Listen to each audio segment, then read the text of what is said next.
kan Oktober tuh. Di Oktober aja tuh udah pada ngomong, para netizen tuh udah pada ngechat gitu loh, kayak kalian di mana gitu, di Cirebon masih pelatihan. Kayak pelatihannya kok lama banget sih, kayaknya kan harusnya udah pada berangkat kan, kayak gitu pada ya. Pokoknya mah banyak yang nyinyir lah pada saat kita masih di Cirebon aja tuh udah pada kayak gitu. Nah terus ketambahan lagi Oktober nggak ada, maksudnya Oktober tuh belum turun COE-nya tuh. Terus ke November tuh masih belum turun juga tuh, sampai akhirnya kita dipulangkan karena bukunya udah habis. Dari November tuh kita nunggu di rumah dengan banyak pertanyaan dari tetangga dan keluarga, karena keluarga juga kan udah tahu.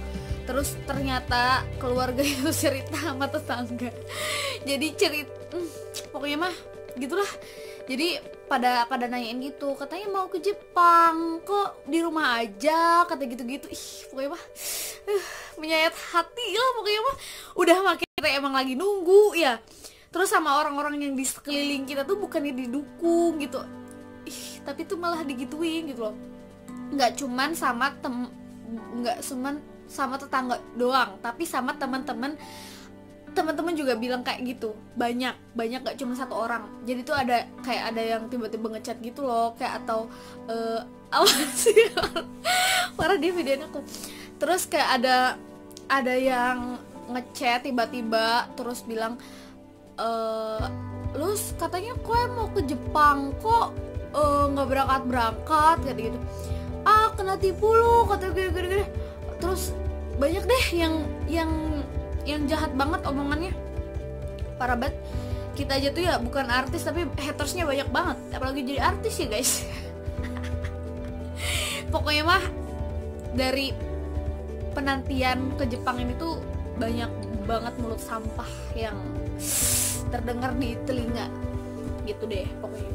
Terus akhirnya sampai ke tahun baru, coba bayangin dari penantian kita interview Maret sampai tahun baru 2020 Januari tuh, sampai Januari. Terus kita udah pasrah ya, sampai pasrah tadi kita udah pasrah.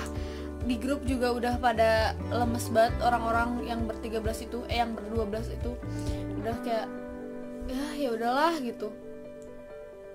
Meskipun banyak tekanan dari lingkungan gitu, tapi tuh kita tetap tabah dan sabar menanti COE karena kita yakin dan percaya kalau misalnya program ini tuh emang benar. Soalnya emang kan dari kampus, jadi mana mungkin kampus itu mau menelantarkan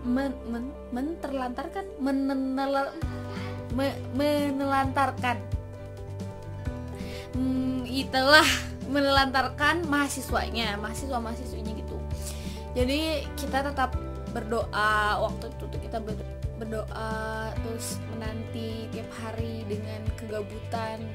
Soalnya kan kita biasanya itu kan di kampus tuh ada kegiatan dan lain-lain, ada perkuliahan, ada praktikum dan lain-lain, sampai padat banget gitu karena kita fakultas peternakan. Jadi dari semester awal sampai akhir tuh banyak banget kegiatan yang diikutin gitu loh. Itu entah itu dari kampus atau di luar kampus. Dan ketika kita penantian COE itu tuh kita gabut banget di rumah gitu ya. Aku sih nggak tahu yang lainnya.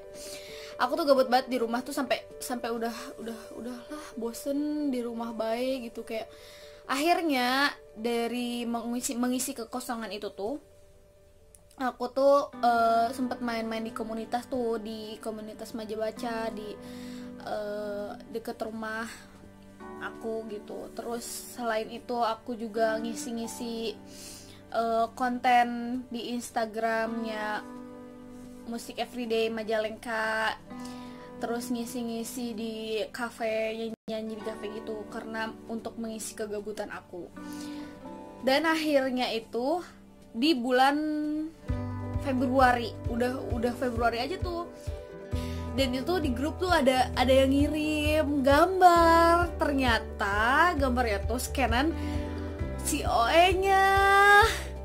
Siang itu tuh bahagia banget, kayak ini yang ditunggu-tunggu akhirnya datang juga, kayak gitu loh. Terus aku ingat banget orang pertama yang aku kasih tahu kalau CEO ini tuh udah keluar tuh adalah Mas Ihza dan Mas Reza.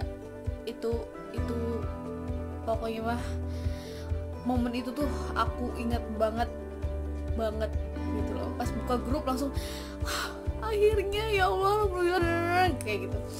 Terus akhirnya ternyata itu baru CEO-nya doang kan. Terus ngurus visa itu belum. Dan ngurus visanya itu dikasih estimasi 10 harian gitu sama pihak Sawayaka, yang soalnya yang ngurus visa juga dari pihak Sawayakanya gitu. Terus kita tuh disuruh nunggu lagi tuh 10 hari katanya, perkiraan kalian berangkat tanggal 20-an Februari katanya gitu. Terus kita di Februari di sisa 1 minggu kalau nggak salah tuh, 1 mingguan lagi dari pengumuman itu tuh, semingguan lagi tuh kita prepare apa aja yang harus dibawa dan lain-lain, packing dan lain-lain gitu. Perpisahan juga sama teman-teman yang ada di Majalengka. Aku BTW dari Majalengka guys. Terus abis itu tuh udah harinya itu enggak, sebelum hari kita tuh berangkat Februari tanggal 18 malam kalau nggak salah ya. 18 malam itu berangkat dari Bandara Internasional Soekarno-Hatta gitu.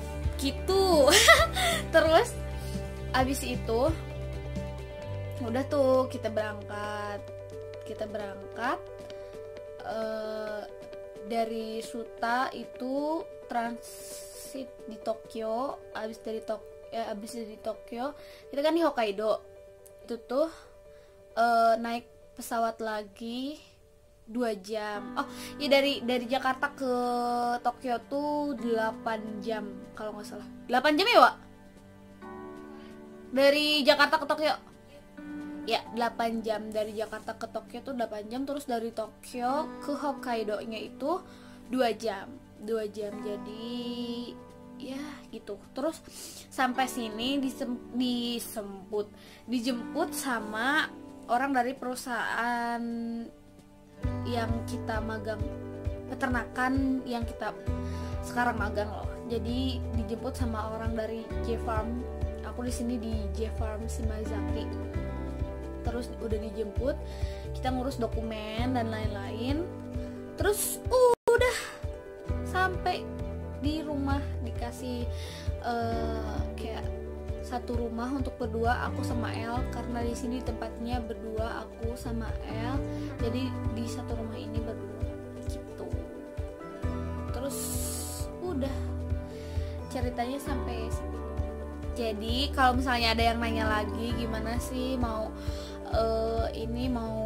mau ke Jepang juga, atau gimana sih caranya magang di Jepang kayak gitu-gitu, kita itu bekerja sama dengan PT Sawayaka Fuji Indo Indonesia yang cabangnya itu ada di Jakarta, pusatnya di Jakarta, cabangnya ada di Bali dan di Cirebon.